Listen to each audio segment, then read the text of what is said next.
గౌరవనీయులు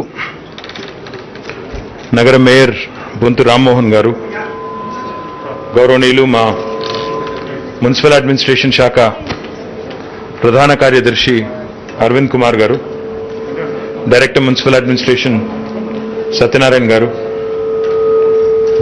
chief city planar Devender Reddy గారు, ఈ కార్యక్రమంలో హాజరైన వివిధ డిపార్ట్మెంట్స్కి సంబంధించిన గౌరవ అధికారులందరికీ, గౌరవ శాసనసభ్యులు పెద్దలు పైకి రండి, గౌరవనీయులు ఖైరతాబాద్ శాసనసభ్యులు దానం నాగేందర్ గారు, టీడీసీ అధ్యక్షులు శ్రీనివాస్ గుప్తా గారు, కార్యక్రమంలో పాల్పంచుకుంటున్న వివిధ శాఖల అధికారులు, మా జోనల్ కమిషనర్స్, అదే రకంగా ఇంకా టౌన్ ప్లానింగ్ సిబ్బంది, వివిధ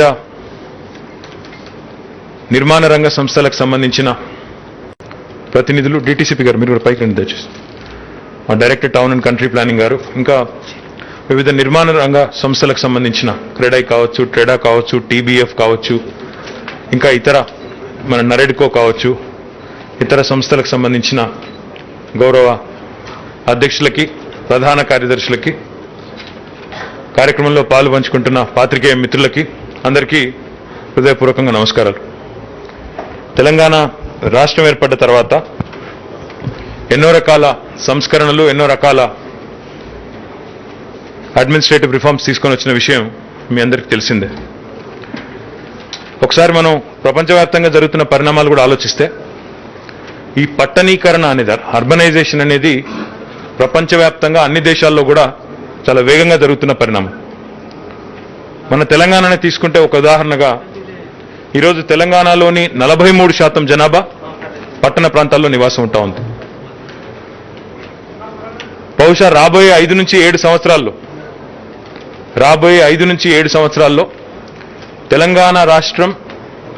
తెలంగాణ రాష్ట్రంలోని సింహభాగం జనాభా, అంటే మెజారిటీ జనాభా 51% జనాభా పట్టణ ప్రాంతాల్లో నివాసం ఉండే పరిస్థితి కూడా త్వరలోనే రాబోతా ఉంది.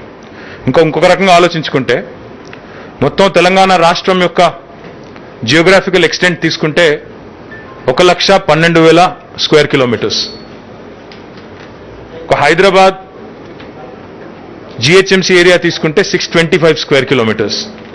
కానీ మీరు ఓఆర్ఆర్ వరకు తీసుకుంటే దాదాపు 2,000 పైచిలకు స్క్వేర్ కిలోమీటర్లు, హెచ్ఎండిఏ పరిధి తీసుకుంటే 7,000 స్క్వేర్ కిలోమీటర్స్. ఓవరాల్గా ఈ 1,12,000 స్క్వేర్ కిలోమీటర్స్లో మీరు చూసినట్టయితే పట్టణ ప్రాంతాల్లోనే 141 పట్టణ ప్రాంతాల్లోనే ఈరోజు 43% జనాభా, అందులో ఓఆర్ఆర్ లోపలనే దాదాపుగా 40% జనాభా ఉన్న పరిస్థితి. అంత పెద్ద ఎత్తున జనసాంద్రత, డెన్సిటీ ఇవన్నీ కూడా ఉన్న పరిస్థితి మనకు కనబడతా ఉంది. ఇలాంటి పరిస్థితుల్లో ఎప్పటికప్పుడు ఒకవైపు ఇన్ఫ్రాస్ట్రక్చర్ మీద దృష్టి పెట్టి, ఒకవైపు ఇన్ఫ్రాస్ట్రక్చర్కి సంబంధించిన కార్యక్రమాలు చేసుకుంటూ, మరొక వైపు గౌరవ ముఖ్యమంత్రి గారు ప్రత్యేకంగా ఒక ఆలోచన చేసి అధికారాన్ని వికేంద్రీకరించాలి అనే ఉద్దేశంతో గడిచిన 6 సంవత్సరాలుగా ఎన్నో రకాల నిర్ణయాలు తీసుకొని వేగంగా, అంటే పరిపాలనను ప్రజల ముందుకు తీసుకెళ్లి వికేంద్రీకరించి ప్రజలకు మెరుగైన సేవలు అందించాలనే పద్ధతిలో చాలా కార్యక్రమాలు చేశారు. అందులో మీరు చూసినట్టయితే కొత్త జిల్లాలు, అప్పటిదాకా 10 జిల్లాలు ఉన్న తెలంగాణలో ఈరోజు 33 జిల్లాలు ఏర్పడ్డాయి. అప్పటిదాకా 8,800 గ్రామాలున్న తెలంగాణలో ఈరోజు 12,751 గ్రామ పంచాయతీలు ఏర్పడ్డాయి. ఒక 140 మండలాలు పెరిగినాయి. 43 డివిజన్లు ఉంటే రెవెన్యూ డివిజన్లు ఈరోజు 74 అయినాయి. 31 రెవెన్యూ డివిజన్స్ కూడా పెరిగినాయి. ఈ రకంగా మున్సిపాలిటీలు గతంలో 68 ఉంటే ఈరోజు 141 అయినాయి. ఈ రకంగా డీసెంట్రలైజేషన్, అంటే వికేంద్రీకరించడం ద్వారా అధికారులని, అధికార యంత్రాంగాన్ని ప్రజలకు మరింత చేరువగా తెచ్చే ప్రయత్నంలో భాగంగా ఈ నిర్ణయాలన్నీ కూడా తీసుకొని సాఫీగా వీటిని అమలు చేసే ప్రయత్నం కూడా బలంగా చేయడం జరిగింది. దానివల్ల ఈరోజు ఉదాహరణకి నేను ప్రాతినిధ్యం వహిస్తున్న సిరిసిల్ల ప్రాంతం ఉంది. అక్కడ ఒకప్పుడు ఎవరైనా జిల్లా స్థాయి అధికారిని కలవాలి అంటే ఒక 40 కిలోమీటర్లు ప్రయాణం చేసి ఆనాడు జిల్లా కలెక్టరేట్ కార్యాలయాన్ని కానీ జిల్లా కేంద్రాన్ని కానీ పోవాల్సిన పరిస్థితి. ఈరోజు అక్కడికక్కడే 10 కిలోమీటర్లు, 20 కిలోమీటర్లు, 30 కిలోమీటర్ల పరిధిలోనే జిల్లా యంత్రాంగాన్ని చేరుకునే పరిస్థితి. ఓ జిల్లా కలెక్టర్ గారు కూడా వేగంగా ప్రజల దగ్గరికి వెళ్ళాలి అంటే అంతే వేగంగా పోయే పరిస్థితి. కాబట్టి ఈ రకంగా అధికారాన్ని వికేంద్రీకరించడం ద్వారా మెరుగైన సేవలు అందించాలనే ప్రయత్నం చేశాం. దీంతో పాటు గౌరవ ముఖ్యమంత్రి గారు మా అందరికీ కూడా కేబినెట్ సహచరులకు కానీ మా ప్రజాప్రతినిధులకు కానీ పదే పదే చెప్తా ఉంటారు.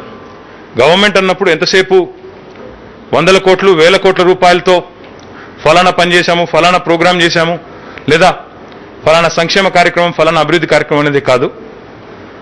గవర్నమెంట్ ప్రధానంగా చేయాల్సింది ప్రజలకు మేలు చేసే చట్టాలు చేయడం వల్ల వేల కోట్ల రూపాయలు ప్రజాధనం ఆదా చేయవచ్చు, వేల కోట్ల రూపాయల ప్రజాధనాన్ని సద్వినియోగం చేయొచ్చు అనే మాట ముఖ్యమంత్రి గారు ఇప్పుడు చెప్తా ఉంటారు.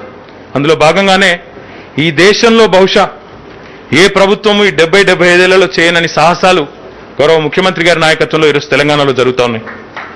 రిజిస్ట్రేషన్, ఇప్పుడు మిత్రులు మాట్లాడుతూ చెప్పారు, రిజిస్ట్రేషన్ ఇన్స్టెంట్ గా జరగాలి, మ్యూటేషన్ ఇన్స్టెంట్ గా జరగాలి అనేది అందరి కోరిక. వాస్తవాన్ని వాస్తవాలుగా మాట్లాడుకుంటే నాకు తెలిసి మీరు ఏ పదవిలో ఉన్నా, సమాజంలో ఎంత ఉన్నత స్థాయిలో ఉన్నా, గతంలో ఈ ధరణి అనే వ్యవస్థ రాకముందు రిజిస్ట్రేషన్ చేయాలి అంటే, మ్యూటేషన్ జరగాలి అంటే చేయి తడపందే జరిగే పరిస్థితే లేదు. ఇది వాస్తవం. ఎవరికి నచ్చినా నచ్చపోయినా ఇది వాస్తవం. కానీ ఈరోజు ధరణి వచ్చిన తర్వాత ఎట్లా అయితే పాస్పోర్ట్ ఆఫీస్లో మీరు ఒక స్లాట్ బుక్ చేసుకుని పోయి పాస్పోర్ట్కి అప్లై చేసుకోవచ్చు, తీసుకోవచ్చో, ఎట్లా అయితే స్లాట్ బుక్ చేసుకుని ఈరోజు అమెరికన్ ఎంబసీలో కానీ, యూకే ఎంబసీలో కానీ, లేదా విఎఫ్ఎస్ కేంద్రంలో కానీ వీసా కోసం అప్లై చేసుకోవచ్చో, అదే పద్ధతిలో అంతే పారదర్శకంగా ధరణి ద్వారా ఈరోజు గతంలో నెలలు సంవత్సరాలు పట్టిన పని ఈరోజు ఒక అర్థవంతమైన పద్ధతిలో ఒక పైసా లంచం ఇచ్చే అవకాశం లేకుండా, అవసరం లేకుండా అర్ధ గంటలో పూర్తి చేసి సామాన్యుడు చిరునవ్వుతో బయటకు వస్తా ఉన్నాడు అంటే ఇది మామూలు సంస్కరణ కాదు. This is not a simple reform. As was said by somebody else, Telangana is truly blazing the trail, pioneering many initiatives which have to be emulated by the rest of the country. ఈరోజు తెలంగాణ తీసుకున్న ఎన్నో కార్యక్రమాలు, తీసుకొచ్చిన ఎన్నో చట్టాలు ఈ దేశానికే తప్పకుండా బెంచ్ మార్క్ గా నిలబడతాయి. భవిష్యత్తులో ప్రతి రాష్ట్రము, ప్రతి ప్రభుత్వము ఈ విధానాల్ని ఏదో ఒక రూపంలో అనుసరించక తప్పదు అనే మాట కూడా నేను ఈ సందర్భంగా విజ్ఞప్తి చేస్తా ఉన్నాను. ఇది గతంలో కూడా రుజువైంది. మనం మిషన్ భగీరథ లాంటి కార్యక్రమం తీసుకుంటే ఈరోజు 11 రాష్ట్రాలు అమలు చేస్తూ ఉన్నాయి. మనం రైతు బంధు అనే కార్యక్రమం తీసుకొస్తే దాన్ని కేంద్ర ప్రభుత్వం కూడా ఈరోజు అనుసరించి వారు కూడా అమలు చేస్తూ ఉన్నారు. మంచి విధానాలు ఎక్కడున్నా అనుసరించడం అందరికీ ఆదర్శనీయం, అది మంచి పద్ధతి కూడా.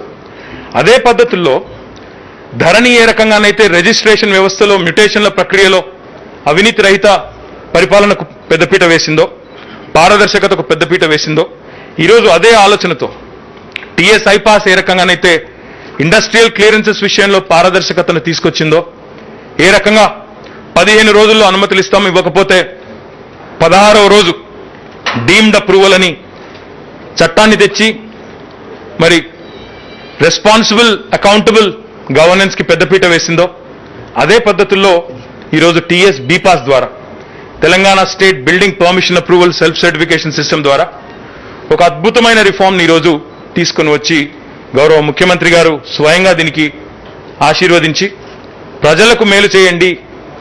రెవెన్యూ తర్వాత మున్సిపాలిటీల్లో నిజంగా చెప్పాలంటే ప్రజలు అంత అవస్థపడతా ఉన్నారు. ఒక బిల్డింగ్ పర్మిషన్ కావాలి అంటే చేయి తడపందే బిల్డింగ్ పర్మిషన్ వచ్చే పరిస్థితి లేదు, పారదర్శకత లేదు, టైం బౌండ్ అప్రూవల్ లేదు అని చెప్పి మాకు ఆదేశం ఇచ్చి 2015లోనే డిపిఎంఎస్ అనే సిస్టమ్ తీసుకొచ్చాం, డెవలప్మెంట్ పర్మిషన్ మేనేజ్మెంట్ సిస్టమ్ అని. కానీ డిపిఎంఎస్కి it was not backed by legislation, it was not having a statutory backup. ఈరోజు టీఎస్ బీపాస్ని శాసనసభ, శాసన మండలి ఆమోదించిన తర్వాత now this is a statute which is binding on all town planning officials across the state of Telangana. As per this statute, as per this legislation, 75 గజాల వరకు మీకు స్థలం ఉంటే మీకు ఏ పర్మిషన్ అవసరం లేదు, కేవలం రిజిస్ట్రేషన్ మాత్రమే కావాలి. ఆ రిజిస్ట్రేషన్ మీరు అప్లై ఆన్లైన్ పోయి నింపేస్తే, ఫామ్ నింపితే వెంటనే ఇందాక రమాదేవి గారికి వచ్చినట్టు ఒక ఆయుధం మీ చేతికి వస్తుంది. ఆ కాగితమే మీ చేతిలో ఆయుధం. మీ దగ్గరికి ఎవరూ రారు, మిమ్మల్ని ఎవరూ ఇబ్బంది పెట్టరు, మిమ్మల్ని ఎవరో ఒక పైసా లంచం ఇచ్చేదానికి అవకాశం లేకుండా ఆ కాగితమే మీకు పనిచేస్తుంది. రెండవది, 75 గజాల నుంచి 600 గజాల మధ్యలో ఎవరికైనా జాగా ఉంటే, ఇల్లు కట్టుకోవాలనుకుంటే మీరు ఇన్స్టెంట్గా మీకు పర్మిషన్ వస్తుంది. మీరు అప్లై చేసి స్వీయ ధృవీకరణ ద్వారా ఈ స్థలం నాది, నేను ఎవరిది అతిక్రమించలేదు, ఇందులో చెరువు లేదు, కుంట లేదు, ఫారెస్ట్ భూమి లేదు, లేఅవుట్ ఓపెన్ స్పేస్ లేదు అని మీరు సెల్ఫ్ సర్టిఫై చేస్తూ నేనేమైనా తప్పు చెప్పినంటే నేనే దానికి బాధ్యత తీసుకుంటాను అంటూ మీరు ప్రభుత్వం మీ మీద ఏ విశ్వాసాన్ని, ఏ బాధ్యతను, ఏ గౌరవాన్ని అయితే మీకు ఇచ్చిందో దానికి కట్టుబడుతూ మీరు స్వీయ ధృవీకరణ మీరు సంతకం పెడతా ఉన్నారు. పెట్టిన తర్వాత మీ చేతికి వెంటనే మళ్ళీ ఇంతకుముందు కొంతమంది మిత్రులకు ఇచ్చినట్టు ఇన్స్టెంట్ పర్మిషన్ వారికి 75 గజాల నుంచి 600 గజాల వరకు ఇన్స్టెంట్ పర్మిషన్ అక్కడికక్కడే మీ చేతికి వస్తుంది. కొంతమంది మిత్రులు అన్నారు, సార్ మరి బ్యాంకులు ఒప్పుకుంటాయా, ఆ ఇచ్చిన ఇన్స్టెంట్ పర్మిషన్తో లోన్ తీసుకోవాలంటే ఒప్పుకుంటాయా? దానికి సంబంధించి కూడా చట్టంలోనే చాలా స్పష్టంగా చెప్పాం. ఏ కాగితం అయితే మీ చేతికి ఇస్తా ఉన్నామో that is nothing but a ratified official approval from the municipality. So it's as good as a town planning clearance. So therefore bank ఎక్కడ కూడా అభ్యంతరం చెప్పడానికి లేదు. దీంతో పాటు 600 గజాల పైన కనుక ఉంటే ఇంకెంతైనా ఉండవచ్చు, లేఅవుట్ కావచ్చు, బిల్డింగ్ కావచ్చు, మీరు అప్లై చేస్తే ఇంతకుముందు మా దేవేందర్ రెడ్డి గారు, మా సీసీపీ గారు చెప్పినట్టు అప్లై చేసినట్టయితే 21 రోజుల్లో, ఇక్కడ అన్ని డిపార్ట్మెంట్స్ ఉన్నాయి, గవర్నమెంట్ డిపార్ట్మెంట్స్, 21 రోజుల్లో అన్ని గవర్నమెంట్ డిపార్ట్మెంట్స్ సమన్వయం చేసుకొని మీకు ఆ పర్మిషన్ ఇవ్వాలి. ఎవరికి ఎంత కాల పరిమితి అనేది మీకు దాంతో సంబంధం లేదు. అది మా బాధ్యత, ప్రభుత్వ బాధ్యత, మున్సిపల్ అడ్మినిస్ట్రేషన్ డిపార్ట్మెంట్ యొక్క బాధ్యత. మీరు అప్లై చేసిన తర్వాత జాప్యం లేకుండా, ఇబ్బంది లేకుండా ఎలాంటి క్లియరెన్సెస్ కావాలన్నా ఇంటర్నల్గా మేం చేసుకుని, ఒకవేళ మీ అప్లికేషన్లో ఏమైనా తప్పులుంటే అది కూడా 20వ రోజు చెప్పకుండా, లాస్ట్లో చెప్పకుండా, అప్లై చేసిన మొదటి వారం రోజుల్లోనే మీకు ఇందులో షార్ట్ ఫాల్ ఉంది కాబట్టి మీ అప్లికేషన్ తిరస్కరిస్తున్నామని చెప్పే బాధ్యత కూడా మా మీద ఉంది. సో ఈ రకమైన పారదర్శకమైన విధానం బహుశా భారతదేశంలో నాకు తెలిసి ఎక్కడా కూడా లేదు. సంతోషం ఏమంటే కేవలం TS be pass, TS I pass, కొత్త రెవెన్యూ చట్టం, ధరణి లాంటి రిఫార్మ్ మాత్రమే కాదు, తెలంగాణ ప్రభుత్వం ఈరోజు ఎన్నో రకాల ఇతర మార్పులు కూడా తీసుకుని వచ్చింది. కొత్త మున్సిపల్ చట్టంలో కూడా చాలా రకాల కఠినమైన నిబంధనలు పెట్టాం.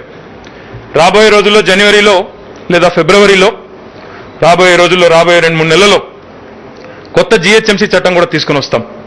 నిన్ననే ఒక సమావేశం కూడా జరిగింది. హైదరాబాద్లో చరిత్రలో ఎన్నడూ లేనంత స్థాయిలో వర్షాలు పడ్డాయి, మొన్న మీరు చూశారు.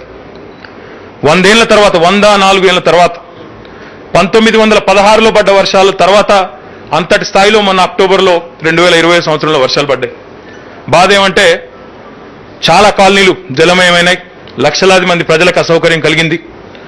అందరం కూడా నీళ్లలో తిరుగుతూ వారికి ధైర్యం చెప్పే ప్రయత్నం చేశాము, వారికి సహకరించే ప్రయత్నం చేశాం. కానీ ఒక శాశ్వతమైన పరిష్కారం కనుక్కోవాల్సిన బాధ్యత కూడా ప్రభుత్వంగా మా మీదే ఉంది.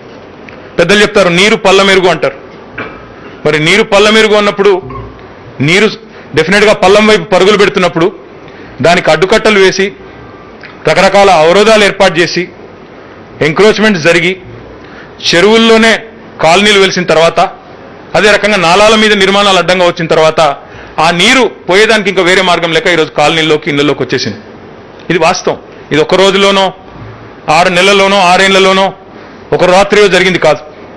దశాబ్దాలు, నేను ఏ ఒక్కరిని అనడం లేదు, దశాబ్దాల నుండి దశల వారీగా జరుగుతూ వచ్చిన, వేగంగా జరిగిన పట్టణీకరణ, దానికి అనుగుణంగా జరగని మౌలిక వసతుల ఇంప్రూవ్మెంటు, పర్సనల్ గ్రీడ్, అధికారుల చూసి చూడని అలక్ష్యం, ఇవన్నింటి కలబోత ఈరోజు హైదరాబాద్లో మనం చూసిన వ్యవస్థ. ఒక హైదరాబాదే కాదు, మొన్న బెంగళూరులో ఫ్లడ్స్ వచ్చాయి, అంతకంటే కొద్దిగా ముందు చెన్నైలో వచ్చినాయి, అంతకంటే కొద్దిగా ముందు ముంబైలో వచ్చినాయి. ముంబైలో నేను కూడా 2005 సంవత్సరంలో నెత్తి మీద ల్యాప్టాప్ పెట్టుకుని ఇక్కడ దాకా నీళ్ళలో నేను కూడా నడిచాను. కాబట్టి అన్ని పట్టణాల్లో భారతదేశంలో పట్టణీకరణ ఎంతైతే వేగంగా జరుగుతుందో అంత స్థాయిలో మనం క్రమబద్ధంగా డెవలప్ చేసుకోకపోవడం, ప్రణాళికబద్ధంగా డెవలప్ చేసుకోకపోవడం, షార్ట్ సైటెడ్ థింకింగ్తో ఆ రోజుకి, ఆ నిమిషానికి నాకేం కావాలి అదే చూసుకొని మిగతా విషయాలు పట్టించుకోకుండా ఎక్కడికక్కడ నాలా మీద కావాల్సిన నాలా మీద, చెరువులో కావాల్సిన చెరువులో, ఎక్కడ పడితే అక్కడ నిర్మాణాలు చేయడం వల్ల ఈరోజు ఈ ఉపద్రవం మనకు వచ్చింది. అందుకే కొత్త జిహెచ్ఎంసీ చట్టంలో కూడా చాలా కఠినంగా 2-3 విషయాలు పెట్టబోతా ఉన్నాం. టీఎస్ బి పాస్లో కూడా మీరు ఒక విషయం గమనించండి. పౌరుడికి బాధ్యత ఇచ్చాం. పౌరుడు మీరు మీ మీద విశ్వాసం ఉంచి, మీరు సెల్ఫ్ సర్టిఫికేషన్ అంటున్నాం, నా జాగా ఇది, ఇల్లు కట్టుకుంటానని మీరు చెప్తే వెంటనే మీ మీద నమ్మకం ఉంచి పర్మిషన్ ఇస్తున్నాం. కానీ అది మీ జాగా కాకపోతే, అది మీరు ప్రభుత్వ జాగాను మీ జాగాగా చూపెట్టినా, లేదా ఇతరుల జాగాను మీ జాగాగా చూపెట్టినా, లేదా ప్రభుత్వం పెట్టిన సెట్ బ్యాక్ రూల్స్ కానీ బిల్డింగ్ రూల్స్ కానీ వాటిని మీరు ఫాలో కాకపోయినా అంతే స్థాయిలో స్పందించే అధికారం కూడా, ఎలాంటి నోటీస్ ఇవ్వకుండా కూలగొట్టే అధికారం కూడా ప్రభుత్వానికి ఉంటుంది. ఎందుకంటే మీ మీద అంత విశ్వాసాన్ని పెట్టినప్పుడు ఆ బాధ్యతను మీరు విస్మరిస్తే ప్రభుత్వం కూడా అంతే స్థాయిలో స్పందించేదానికి చట్టం ద్వారా అవకాశం ఉంది. సో నేను నిర్మాణ రంగం సంబంధించిన మిత్రులని, గౌరవ ఈ సిస్టమ్ను వినియోగించుకోబోయే ప్రజలందరినీ, వారందరినీ కూడా నేను కోరుతా ఉన్నాను, దయచేసి దీన్ని అబ్యూస్ చేయకండి, మిస్యూజ్ చేయకండి, అబ్యూస్ చేయకండి. ఇది మీకోసం తెచ్చిన ఒక మంచి రిఫార్మ్. జిహెచ్ఎంసీ చట్టంలో కూడా, కొత్తగా తీసుకురాబోయే జిహెచ్ఎంసీ చట్టంలో కూడా చాలా డిటర్మైన్డ్గా, చాలా పట్టుదలగా ఉన్నాం. ఎక్కడ నాలా మీద కానీ, ఎక్కడ చెరువు ఎఫ్టీఎల్లో కానీ బఫర్లో కానీ ఏదైనా నిర్మాణం ఉంటే నోటీస్ కూడా ఇవ్వకుండా కూలగొట్టే అధికారం ప్రభుత్వానికి తీసుకోవాలి, తీసుకుంటాము. దీనికి అవసరమైతే ముందే జ్యుడిషియరీతో కూడా సంప్రదించి, న్యాయ నిపుణులతో కూడా సంప్రదించి, న్యాయస్థానాలకు కూడా వివరించి ఆ రకమైన చట్టాన్ని తెచ్చి ఆ చట్టాన్ని అమలు చేయడంలోనే భవిష్యత్ హైదరాబాద్ యొక్క ఉజ్వలమైన భవిష్యత్ అంతా దాని చుట్టే లింక్ అయి ఉంది. లేకపోతే ఇదే రకమైన నిర్మాణాలు, ఇదే రకమైన గ్రీడు, ఇదే రకమైన కార్యక్రమాలు జరుగుతూ పోతే, దీనికి అంతం లేకుండా పోతే హైదరాబాద్ ఫ్యూచర్ కూడా దెబ్బతినే ప్రమాదం ఉంది. కాబట్టి కొత్త జిహెచ్ఎంసీ చట్టం కూడా తీసుకొస్తాం. ఇప్పటికే కొత్త మున్సిపల్ చట్టం తెచ్చాము, కొత్త పంచాయతీరాజ్ చట్టం తెచ్చాము, కొత్త రెవెన్యూ చట్టం తెచ్చాము, కొత్త ఇండస్ట్రియల్ చట్టం తెచ్చాము, ఈరోజు కొత్త బిల్డింగ్ పర్మిషన్ అప్రూవల్ చట్టం కూడా తీసుకొచ్చాం. డెఫినెట్గా ఈ కొత్త జిహెచ్ఎంసీ చట్టం కూడా తీసుకొని వస్తాం. ఇవి మాత్రమే కాకుండా చాలా కొత్త రిఫార్మ్స్ కూడా తెచ్చాం. ట్రాన్స్ఫరబుల్ డెవలప్మెంట్ రైట్స్ తీసుకొని వచ్చాం. టీడీఆర్ బ్యాంక్ ఏర్పాటు చేశాం. అంటే మీరు మీ స్థలం కోల్పోయినప్పుడు డబ్బులు కాకుండా మీరు అవసరమైతే మీరు ఒక సర్టిఫికెట్ తీసుకుని ఆ సర్టిఫికెట్ని కావాలంటే ఇతరులకు అమ్ముకునే విధంగా, రైట్స్ అమ్ముకునే విధంగా ట్రాన్స్ఫరబుల్ డెవలప్మెంట్ బ్యాంక్ పేరిట, ట్రాన్స్ఫరబుల్ డెవలప్మెంట్ రైట్స్ పేరిట టీడీఆర్ కూడా తీసుకొచ్చాం. తీసుకురావడమే కాకుండా జిహెచ్ఎంసీ పరిదే కాకుండా జిహెచ్ఎంసీ, హెచ్ఎండిఏ, టీఎస్ఐసి అన్నింటినీ కలగలిపి ఒక టీడీఆర్ బ్యాంక్ కూడా ఏర్పాటు చేసినాం. దాంతోపాటు యూనిఫైడ్ సర్వీస్ రూల్స్ తీసుకొని రావడం ద్వారా మున్సిపాలిటీల్లో గతంలో ఎక్కడ రిక్రూట్ అయితే అక్కడ రిటైర్ అయ్యే పరిస్థితి ఉండేది. ఈరోజు అట్లా లేదు. ఈరోజు ఎవరినైనా ఎక్కడి నుంచైనా ఎక్కడికైనా ట్రాన్స్ఫర్ చేసే విధానము ఆ చట్టం కూడా తీసుకొచ్చాం. ఈ రకంగా ఎన్నో రకాల మార్పులు చేర్పులు తీసుకొని వచ్చి ultimate goal is citizen centric చట్టాలు తీసుకొని రావడం ద్వారా, పౌరుడికి మేలు చేయడం ద్వారా, పారదర్శకతకు పెద్దపీట వేయడం ద్వారా మెరుగైన పౌర సేవలు అందించాలనే లక్ష్యంతో ప్రభుత్వం ముందుకు పోతా ఉంది. నేను మీ అందరినీ కూడా కోరేది, ఇప్పుడే చలపతిరావు గారు మాట్లాడుతూ, ఆర్కే రావు గారు మాట్లాడుతూ, రామకృష్ణారావు గారు దీన్ని లింక్ చేయమన్నారు. ఈ 21 days విండో ఏదైతే ఉందో ఇక్కడ మీరు అప్లై చేసుకుంటే వెంటనే రెరాకి మీరు నోటిఫై చేసి మళ్ళీ రెరా డేటాబేస్తో ఇంటిగ్రేట్ చేస్తే అయిపోతుందన్నారు. తప్పకుండా చాలా మంచి సూచన, దాన్ని అమలు చేస్తాము. I request principal secretary MANUD to talk to RERA immediately and get it done. దీంతో పాటు నేను గతంలో నిర్మాణ రంగ సంస్థలకు సంబంధించిన ప్రతినిధులతో కలిసినప్పుడు అడిగాను, నేను దేశంలో అత్యుత్తమ బిల్డింగ్ పర్మిషన్ సిస్టమ్ ఎక్కడ ఉంది మీరు చెప్పండి, let us surpass that, let us do better job than any of them అంటే మీరు తిరిగి వచ్చారు. బాంబే ఇంకా ఇతరత్ర ప్లేస్ కూడా తిరిగి మీరు చెప్పింది ఏమంటే ఎక్కడ కూడా ఇట్లాంటిది లేదు, మీరు బీపాస్ తెచ్చినట్టయితే, టీఎస్ బీపాస్ తెస్తే this will be the best system in India అన్నారు. I'm glad we brought it, now let us test it. ఇంకా ఏమైనా చిన్న ఎందుకంటే ఏదైనా సిస్టమ్ స్టెబిలైజ్ అవ్వడానికి కొంత సమయం పడుతుంది, ఓ నెల 2 నెలల్లో పడుతుంది. కాబట్టి let us observe how the system will stabilize, let us observe how people also will get used to it. ఏ రకమైన లోడ్ వస్తుంది, ఏ రకంగా దీన్ని మనం హ్యాండిల్ చేయగలుగుతాము, ఏ రకంగా మరి ముందుకు పోవచ్చు, ఇవన్నీ కూడా ఆలోచించుకొని ఇంకా ఏమైనా ఇతర రిఫార్మ్స్ కూడా, ఇతర డెవలప్మెంట్స్ కూడా, ఇతర చేంజెస్ కూడా చేయాలి ఇందులో అనుకుంటే తప్పకుండా చేయడానికి ప్రభుత్వం సిద్ధంగా ఉంది. ముఖ్యంగా నిర్మాణ రంగ సంస్థలకి నేను చేసే విజ్ఞప్తుల్లో ఒకటే, మొన్న ఈ కోవిడ్ సందర్భంగా లాక్డౌన్ టైంలో కూడా ఆ రోజు అందరికీ అర్థమైంది ఎంతమంది ఇతర ప్రాంతాలకు సంబంధించిన కార్మికులు మన దగ్గర పనిచేస్తున్నారో. ప్రభుత్వాలకు కూడా తెలిసి వచ్చింది, లక్షల మంది కార్మికులు ఇక్కడ పనిచేస్తూ ఉన్నారు. నా విజ్ఞప్తి మీతో ఏమంటే, ప్రభుత్వం మీకు ఇంత పారదర్శకంగా ఇన్ని సేవలు అందిస్తున్నప్పుడు మీరు కూడా ముందుకొచ్చారు, సంతోషం. కోవిడ్ టైంలో మీరు కూడా లాక్డౌన్ టైంలో వలస కార్మికులను ఎక్కడికక్కడ క్యాంప్స్ పెట్టి ప్రభుత్వంతో కలిసి సంయుక్తంగా వారందరికీ కూడా మీరు చాలా రకాలుగా ఆదుకున్నారు. I think we are still not out of COVID, but at the same time I appeal to all of you, especially all the construction industry leaders and all the real estate developers. హైదరాబాద్లో ఉన్నంత ఉజ్వలమైన భవిష్యత్తు ఈరోజు భారతదేశంలో real estate రంగానికి సంబంధించినంత వరకు ఎక్కడా కూడా లేదు. మీరు చూడండి, మీరు బెంగళూరు కానీ మనకి నార్మల్ కోర్సులో పోటీ పడే సిటీస్ ఏవైతే ఉన్నాయో వాటితో పోల్చి చూసినప్పుడు నేను మొన్న మధ్యనే నైట్ ఫ్రాంక్ అనే ఒక సంస్థ ఓపెనింగ్కి పోయినాను. వాళ్ళు చెప్తా ఉన్నారు 2014లో ఆనాడు హైదరాబాద్లో office space absorption was 0.3 million square meters. Today it is in fact quadrupled and it is 1.4 million square meters. Whereas in Bangalore at that point of time in 2014, it was 0.9, which is now grown to 1.4. So మీరు ఆలోచిస్తే ఎంత ఉజ్వలమైన భవిష్యత్తు ఉంది, ఎంత అద్భుతంగా గడిచిన 6 ఏళ్లలో ఇక్కడ నిర్మాణ రంగం కొత్త పుంతలు తొక్కింది, ఏ రకంగా ముందుకు పోతుంది అనేది మీకు అర్థమవుతా ఉంది. నేను మీతో చేసే విజ్ఞప్తల్లా use this system, work with the government, దగ్గరగా ఉండి పనిచేయండి. ప్రజలకి అఫోర్డబుల్, మనకు సిటీకి ఒక ట్యాగ్ ఉంది. The city is known as a city with the best quality of living. The city is known as a city wear real estate is still affordable. Let is not lose that. మనం అది పోగొట్టుకున్న రోజు నష్టపోతాం. మిగతా సిటీస్తో పోల్చుకున్నప్పుడు ఇది కూడా అంతే costly అనే ఒక అభిప్రాయం వస్తే ప్రజలకు కానీ ఇన్వెస్టర్స్ కానీ మనకుండే ఆ యూఎస్పీ పోతుంది. నా విజ్ఞప్తి మీతో, ప్రభుత్వం మీకు పెద్దపీట వేసి మీకు చాలా రకాల రిలీఫ్స్ కూడా మన కోవిడ్ టైంలో మీరు అడగంగానే ఇచ్చాం. దానికి భవిష్యత్తులో కూడా కంటిన్యూ చేస్తాం. మీకు ఇంకా ఏ రకమైన సపోర్ట్ కావాలన్నా చేస్తాం. కానీ let us not lose that affordable city tag at any cost. Let us not rush and get into a rat race. Absorption ఉంది కదా, డిమాండ్ ఉంది కదా అని చెప్పేసి ఇబ్బడి ముబ్బడిగా మనం రేట్లు పెంచుకుంటూ ముందుకు పోతే we'll lose that advantage.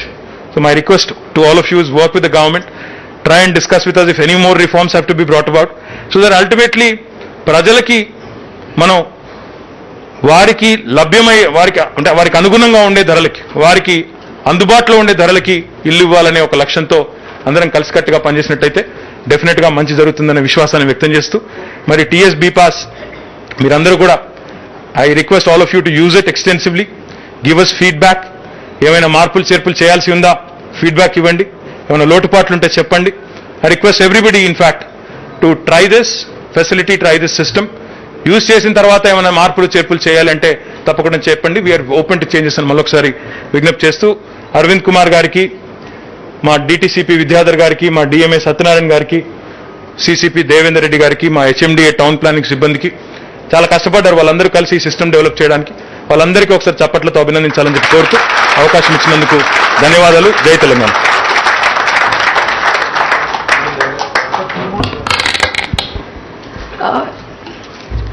Syed Ahmed గారు.